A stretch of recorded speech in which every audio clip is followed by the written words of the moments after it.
আজকে আমরা আলোচনার বিষয়ে যেটা রেখেছি সেটা পুলিশ আধিকারিকদের যে র্যাঙ্ক ওনারা হোল্ড করেন, কে কোন পজিশন হোল্ড করেন, সেটা কি নাম তাদের, মানে তাদের ডেজিগনেশনের কি নেম এবং তাদের সেটার অ্যাব্রিভিয়েশন কি, এগুলো অনেক সময় তাদের ইউনিফর্মের ওপরে আমরা দেখি, বাট বুঝে উঠতে পারি না ইনি কোন পজিশন হোল্ড করছেন, কত বড় র্যাঙ্কের অফিসার। বিভিন্ন সময় আমরা তাদেরকে বিভিন্ন পরিস্থিতিতে, কখনো রাস্তায় বা কখনো বিশাল কিছু মব এলে সেটাকে কন্ট্রোল করতে বা বড় বড় কোনো অনুষ্ঠান অর্গানাইজ হচ্ছে সেই সমস্ত জায়গায় তাদেরকে আমরা দেখে থাকি, কিন্তু সেই পজিশন অর্গানাইজ হচ্ছে বা সেই অনুষ্ঠান অর্গানাইজ হচ্ছে সেখানে কে লিড করছে এগুলো আমরা বুঝে উঠতে পারি না। তার জন্য আমাদের এটা জানা দরকার খুবই, যে কোন র্যাঙ্কের অফিসার এনারা। আর লোয়ার র্যাঙ্কেই পুলিশের লোয়ার র্যাঙ্ক যেটা আছে, লোয়েস্ট র্যাঙ্ক যেটা আছে সেটাই বা কী, অ্যান্ড তার মিডিলে কী কী পদ হোল্ড করছে পদাধিকারীরা, সেগুলো সম্পর্কে আজকে আমরা আলোচনা করব। ফার্স্ট অফ অল দেখে নেব যে ইন্ডিয়ান পুলিশ সার্ভিস যেটা আছে সেটা দু ধরনের অফিসার্স থাকেন, দু ধরনের স্টাফ এখানে রিক্রুট করা হয়।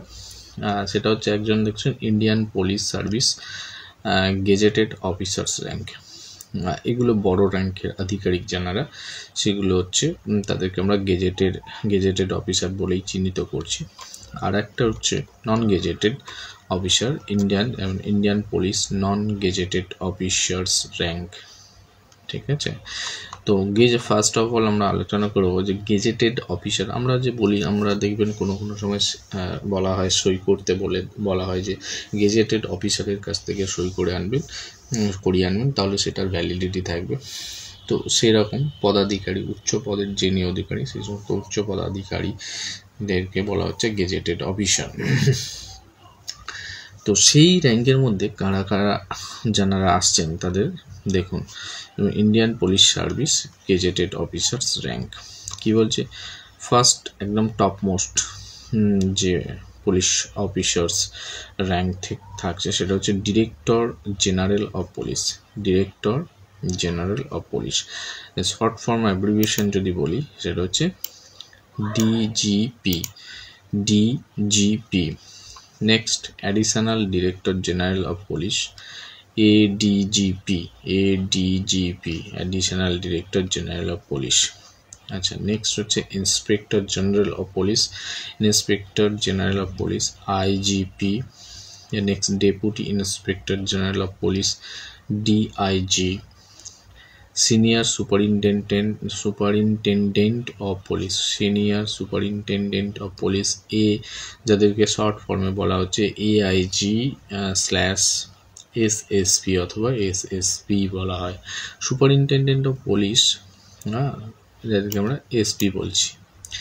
Next additional superintendent of police, additional SP additional SP, and deputy superintendent of police, DSP, DYSP, deputy superintendent of police, ডিএসপিও বলা হয়, DYSP deputy superintendent of police.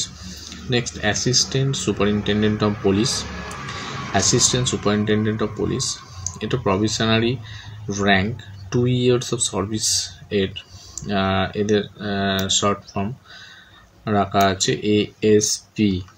And assistant superintendent of police, এটাও provisionary একটা rank, 1 year of service 1 year service period, এদের short form হচ্ছে ASP. তাহলে আপনারা জানলেন first Indian police service gazetted officers rank, সেগুলো আমরা আলোচনা করলাম, তাদের নামগুলো জানালাম। নেক্সট আমরা দেখব ইন্ডিয়ান পুলিশ নন গেজেটেড অফিসার্স র্যাঙ্ক। নন গেজেটেড অফিসার্স র্যাঙ্কের মধ্যে কী হচ্ছে, যেমন হচ্ছে ইন্সপেক্টর পড়ছি, ইন্সপেক্টর শর্ট ফর্ম হিসেবে INSPICI বলে চিহ্নিত করা হয়।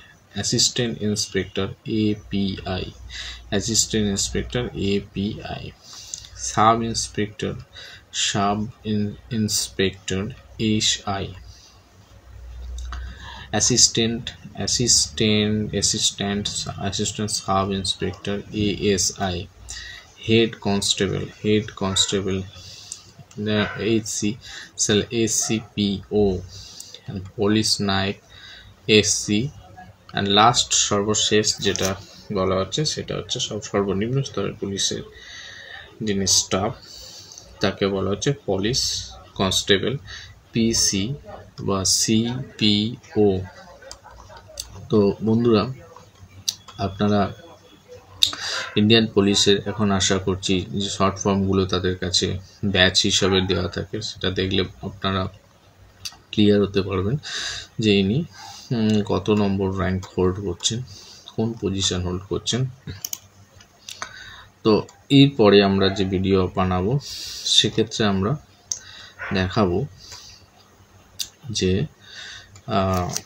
একজন পুলিশ অফিসার এই সমস্ত যে পদ হোল্ড করছেন পদাধিকারী, এনাদের স্যালারি কত, মানে এনারা কি পেমেন্ট পান গভর্নমেন্টের কাছ থেকে। বিভিন্ন ধরনের অ্যালাউন্স এদের থাকে, DA থাকে, এই মানে হাউস রেন্ট থাকে, তারপরে আপনার ট্রান্সপোর্ট অ্যালাউন্স থাকে, ট্রাভেলিং অ্যালাউন্স থাকে। সো এই সমস্ত ইনক্লুডিং অফ অল কি অ্যামাউন্ট এনারা পান, স্যালারি এনারা পান, সেই সমস্ত বিষয় নিয়েও একটা আমি ভিডিও বানাবো, সেই ভিডিওতে আপনারা দেখতে পাবেন। ঠিক আছে, সো ধন্যবাদ ভিডিওটি দেখার জন্যে। আজকে এত অবধি, পরবর্তী ভিডিও আবার আপনাদের সাথে দেখা হবে। ধন্যবাদ।